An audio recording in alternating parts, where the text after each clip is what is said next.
തൃശ്ശൂർ കുറുക്കഞ്ചേരി ഭാഗത്ത് നല്ല സൂപ്പർ ഉഴുന്നട കിട്ടുന്ന ഒരു ഷോപ്പ് ഉണ്ടെന്ന് കേട്ടു. അങ്ങനെയാണ് ഇവിടെ വന്ന് വിട്ടത്. ശ്രീ വല്ലഭ ഇഡ്ലി ഷോപ്പ്. ഇത് സ്ഥലം വരുന്നത് കുറുക്കഞ്ചേരി എലൈറ്റ് ഹോസ്പിറ്റലിന്റെ തൊട്ടടുത്ത് തന്നെയാണ്. അത്യാവശ്യം നല്ല തിരക്കുള്ള ഷോപ്പ് തന്നെയാണ് ഇത്. ഇവിടെ ജോലിക്കാര്, ഹോസ്പിറ്റലിൽ വരുന്നവര്, യാത്രക്കാര് എല്ലാവരും വന്ന് കഴിക്കുന്നുണ്ട്. നമ്മൾ ഓർഡർ ചെയ്തിട്ടുള്ള 2 ഉഴുന്നുവടയും ചായയാണ്. അങ്ങനെ നമ്മുടെ ഉഴുന്നുവട വന്നു. അതിൻ്റെ മുകളിൽ സാമ്പാർ, ചട്നി, ചമ്മന്തി ഒക്കെ ഒഴിച്ച് അതിങ്ങനെ മെല്ലെ പൊട്ടിച്ച് കഴിക്കുമ്പോൾ എൻ്റെ മോനെ എന്ത് രസം, വെറുതെ പറയല്ല, നല്ല സൂപ്പർ ടേസ്റ്റ് തന്നെയാണ്. 2 ഉഴുന്നുവടയും ചായയും വെറും 38 രൂപയുള്ളൂ. കൊടുക്കണ പൈസക്ക് വെർത്തായിട്ടുള്ള ഐറ്റം തന്നെയാണിത്. അങ്ങനെ ഉഴുന്നുവട കഴിച്ച് പുറത്തിറങ്ങിയപ്പോഴാണ് ഈ ഡയലോഗ് നമ്മൾ കണ്ടത്. ഞങ്ങൾ നൽകുന്ന ഭക്ഷണത്തിന് അല്പായുസ്, കഴിക്കുന്ന നിങ്ങൾക്ക് അധികം ആയുസ്. അവർ കസ്റ്റമേഴ്സിന് അപ്പോൾ അത്ര ഇമ്പോർട്ടൻസ് കൊടുക്കുന്നുണ്ട്.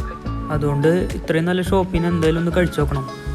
ലൊക്കേഷൻ വരുന്നത് കുറുക്കഞ്ചേരി എലൈറ്റ് ഹോസ്പിറ്റലിൻ്റെ തൊട്ടടുത്ത്, തൃശ്ശൂർ.